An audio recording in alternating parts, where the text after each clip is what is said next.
You were in 2nd grade when you found out you had asthma. Unfortunately, the rest of the 2nd grade class found out too. Your asthma wasn't too serious, mainly triggered by nerves, but every so often, you'd have to take a hit off your inhaler to calm yourself down. That didn't hinder the merciless teasing from your classmates for not knowing how to breathe. There was one thing that hindered the teasing, though. "Why are you in timeout?" you asked the curly-haired boy with red sneakers sitting next to you. The teacher shot you a look when she heard talking, but looked away when you gave her a bright smile. The boy rubbed his thumb over his knuckles and shrugged. "I hit Flash," he said solemnly. "You hit Flash? Like in the face?" You almost jumped out of your seat in excitement. The boy perked upon hearing your interest in his actions. "In the nose," he said with a toothless grin.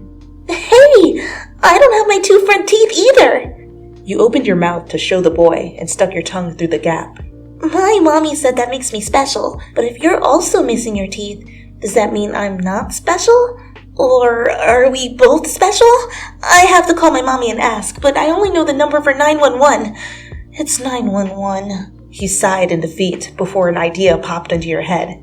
"Do you know your mommy's number? Can we ask her?" The boy blinked and looked at the floor before telling you. "I don't have a mommy." "Everyone has a mommy," you insisted. "My mommy flew up to heaven with Daddy," the boy told you with the glum face. He never spoke about their death, but he felt safe opening up to you. "Oh," you said, and looked down. You noticed the boy getting upset and reached over to tap his shoulder. "Do you want to come over after school today and meet my mommy?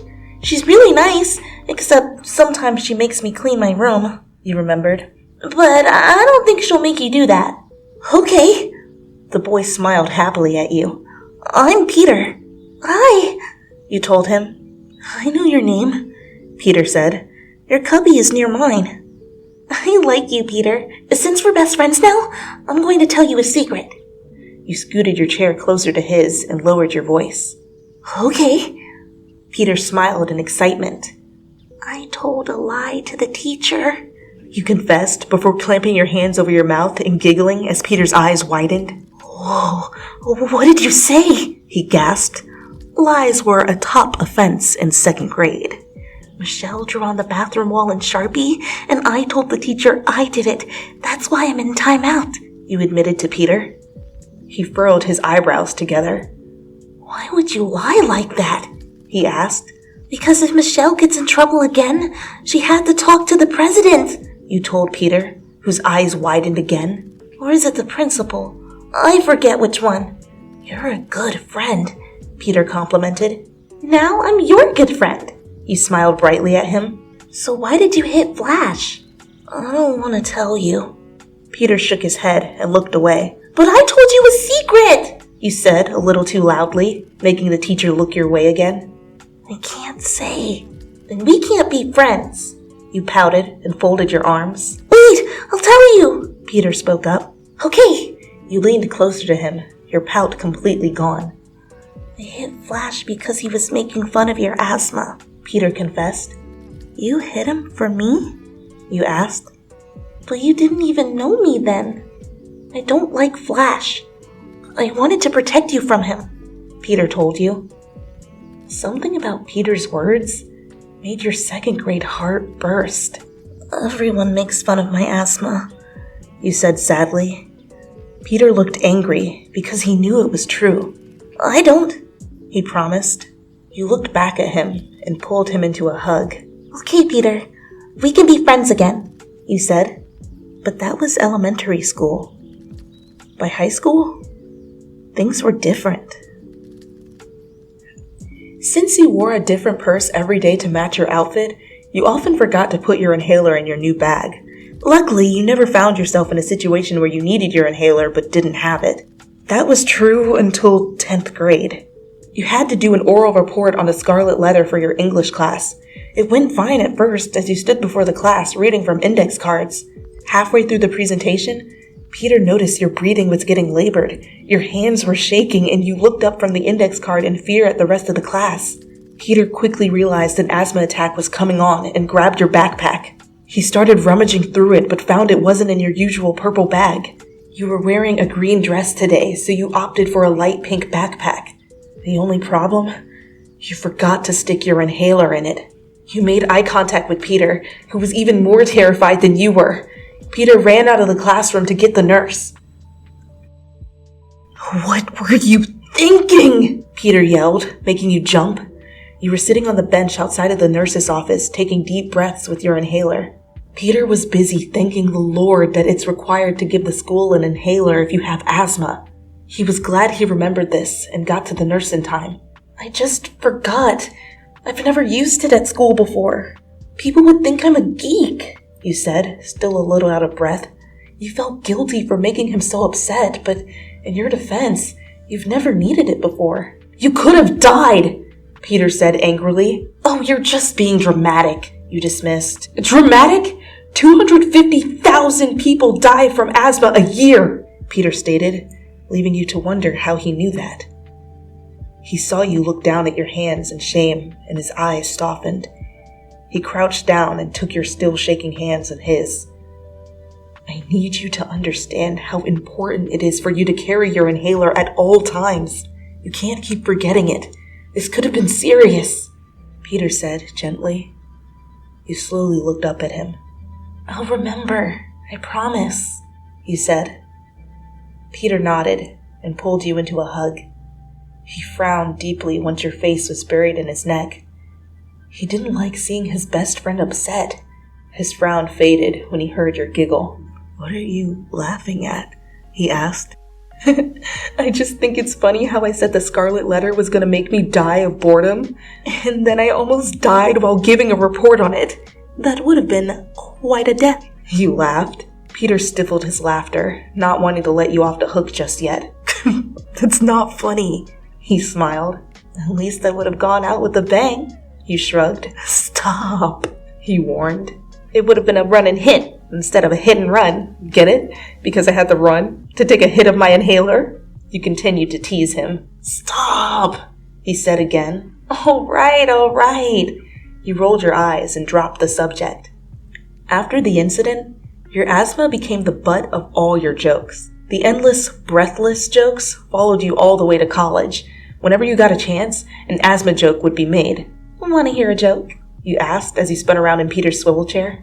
Not at all, Peter replied without looking up from his textbook. I wanted to make a documentary on asthma and what causes it last night, you informed him. He looked up from his textbook, excited that you were taking the initiative to learn more about your condition. Oh, really? He asked proudly. You nodded before a grin broke out on your face. Yeah, it had some really breathtaking stuff. Peter groaned loudly, covering his face with his hands. I hate you, he said behind his hands. Aw, but I love you. You jumped on top of him and pinned him to his bed.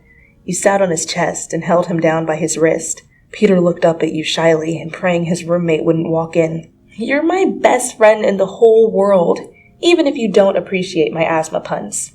All right, get off, Peter said, annoyed you reminded him that you were only best friends.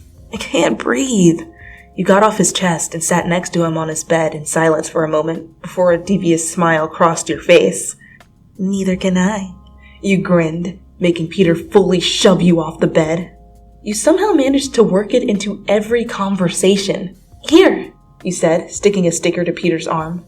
You're giving me a sticker? He asked in confusion as he pulled on his shirt to get a better look at it. Not just any sticker. It says you're a cucumber over a picture of a cucumber, you explained. What would I do without it? Peter asked sarcastically, and he watched the childlike joy on your face. It's a scratch and sniff, too. I didn't smell it yet, though. You kept up your innocent act. I don't know if you know this about me, but I have this thing called asthma. You may have heard about it.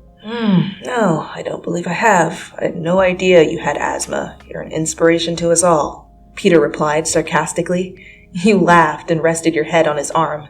I am a grown man. I can't be seen walking around with this on my arm. You don't want it?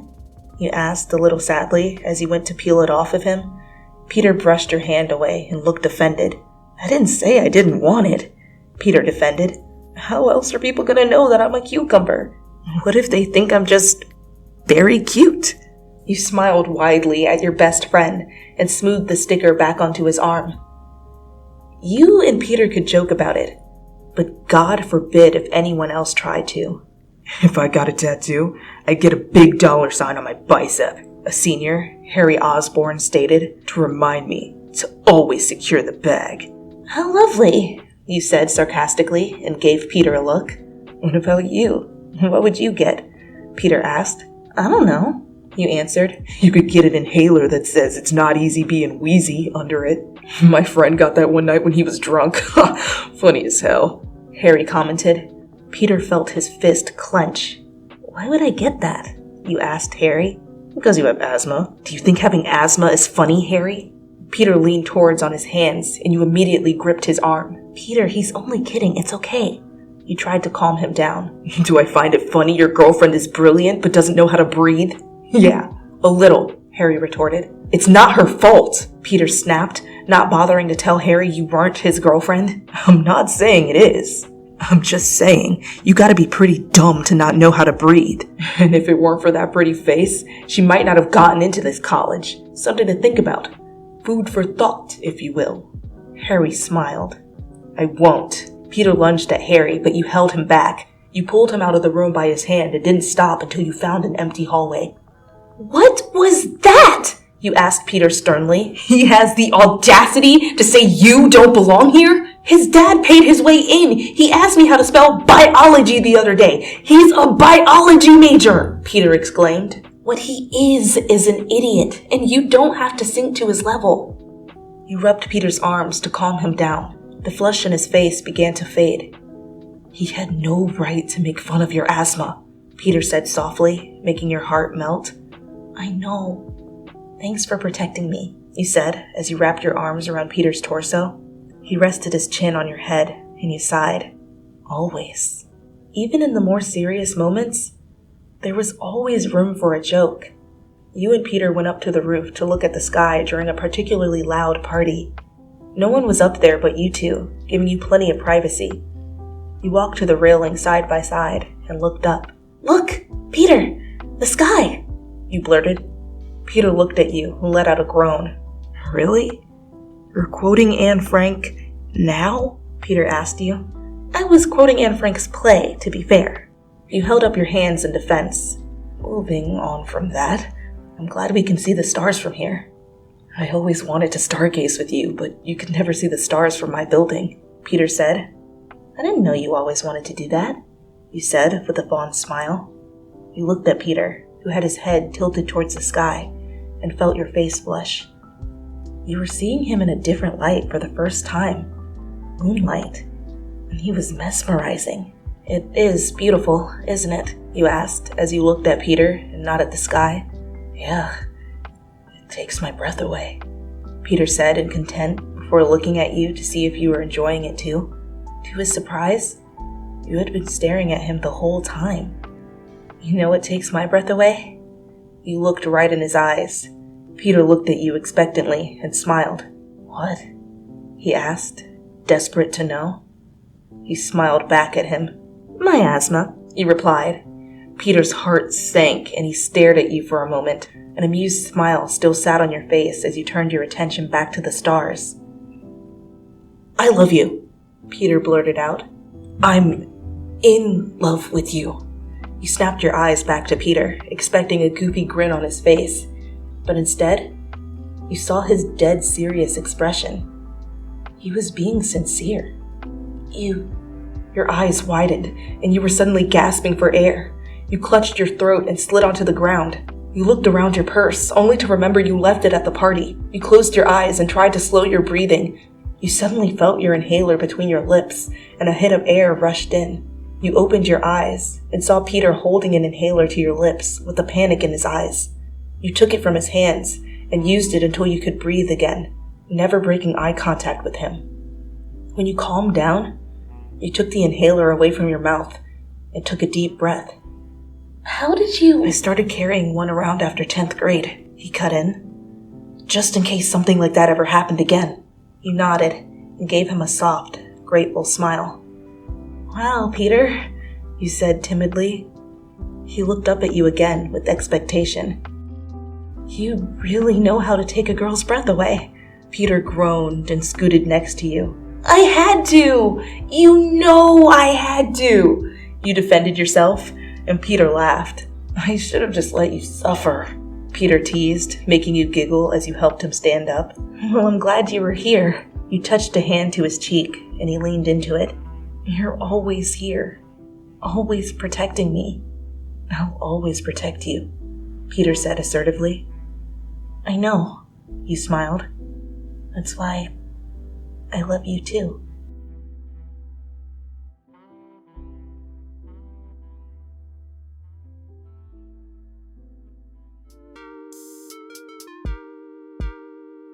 Ooh, we get to do cute kid voices. Oh, I'm so excited. Wow. So this will be your listener voice as a kid. Hi. This could have been serious. You already know what time it is. This is serious. There's a Spidey boy in trouble. There's a Spidey boy in trouble. There's a Spidey boy in trouble somewhere. You jumped on top of him and pinned him to his bed. Wink wonk. It says you're a cucumber. Cucumber. Feeder Parker. You think having asthma? He looked up at you again with expectation. That's a whole ass airplane. You pulled him out of the room and didn't stop. Okay, the fact that you can not only stop him from lunging at Harry, but drag him out into an empty hallway. Do you know how strong you have to be to do that with his Spidey powers, Peter Tingle magic stuff? That's cuckoo bananas right there.